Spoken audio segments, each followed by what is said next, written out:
Ya, halo guys. Berjumpa lagi dengan saya Nanda Pradika.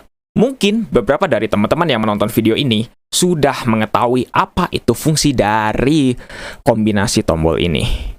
Oke, tapi ternyata tidak sedikit juga dari teman-teman yang baru mengetahui kombinasi dari tombol ini pada Windows dan juga apa sih sebenarnya fungsinya, mungkin sampai bertanya-tanya gitu ya. Oke, pada video kali ini saya akan bahas.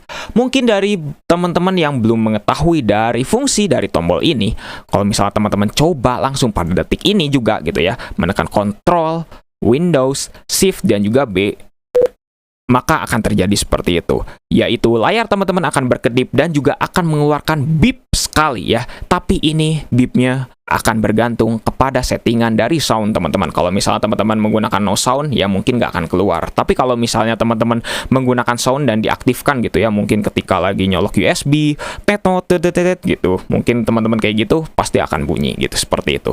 Lalu apa fungsinya sebenarnya dan seberapa penting fungsi dari kombinasi tombol ini?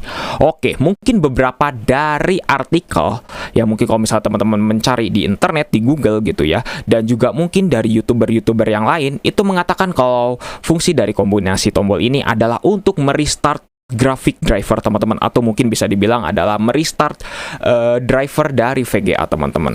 Tapi apakah itu benar? Oke, di sini saya akan jawab ya. Jawabannya adalah tidak benar sama sekali. Karena kenapa?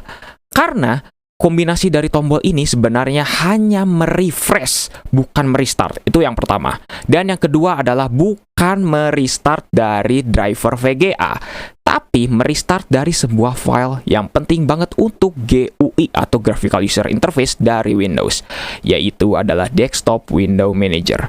Oke, jadi sebenarnya kalau misalnya teman-teman lagi mencoba untuk mengaktifkan atau menggunakan kombinasi tombol ini, maka yang ke refresh ya, ingat, yang ke refresh adalah file ini, Desktop Window Manager. Nah, mungkin kalau misalnya teman-teman penasaran apa itu DWM atau Desktop Window Manager, silahkan bisa tonton saja video saya mengenai Desktop Window Manager di kanan atas ini ya.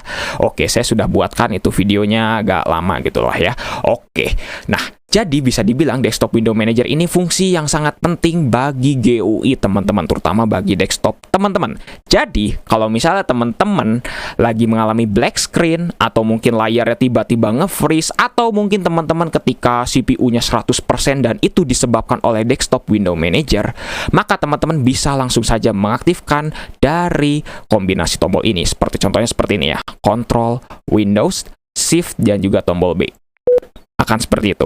Maka mungkin bisa dibilang ini adalah refresh gitu ya. Bedanya kalau refresh di sini ya mungkin ini hanyalah desktop iconnya saja gitu ya. Mungkin kalau misalnya desktop icon teman-teman nggak rapi atau kayak gimana, teman-teman mungkin tinggal refresh saja gitu ya. Padahal itu refresh juga fungsinya hanyalah membersihkan, atau bisa dibilang bukan membersihkan sih ya, tapi lebih tepatnya adalah menata ulang gitu ya. Kalau misalnya desktop teman-teman tiba-tiba iconnya tidak berantakan, mungkin berantakan gitu, tidak rapi dan sebagainya, maka refresh ini fungsinya adalah untuk itu ya. Kurang lebih juga sama seperti kombinasi tombol ini.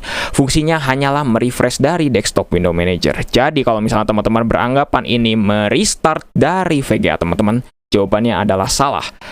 Karena sekali lagi, VGA tidak bisa di restart oleh Windows secara kombinasi tombol karena itu sangat membahayakan. Tapi hanya bisa di restart kalau misalnya teman-teman menuju ke Device Manager atau bahkan menuju ke Task Manager. Misalnya di sini ada file dari drivernya, mungkin NVIDIA Container atau lain sebagainya. Nah, baru di situ teman-teman baru bisa restart. Tidak bisa di restart melalui kombinasi tombol. Dah gitu ya, mungkin kurang lebih seperti itu. Jadi semoga teman-teman paham, dan kalau misalnya teman-teman masih ada pertanyaan, silahkan bisa tuliskan saja di kolom komentar. Mungkin ada kritik dan juga saran, bisa tuliskan saja di kolom komentar. Oke, mungkin cukup sekian videonya. Jangan lupa untuk subscribe dan juga share video ini jika bermanfaat. Bantu channel ini juga agar bisa berkembang ya. Oke guys, saya Nanda Pradika, see you next time.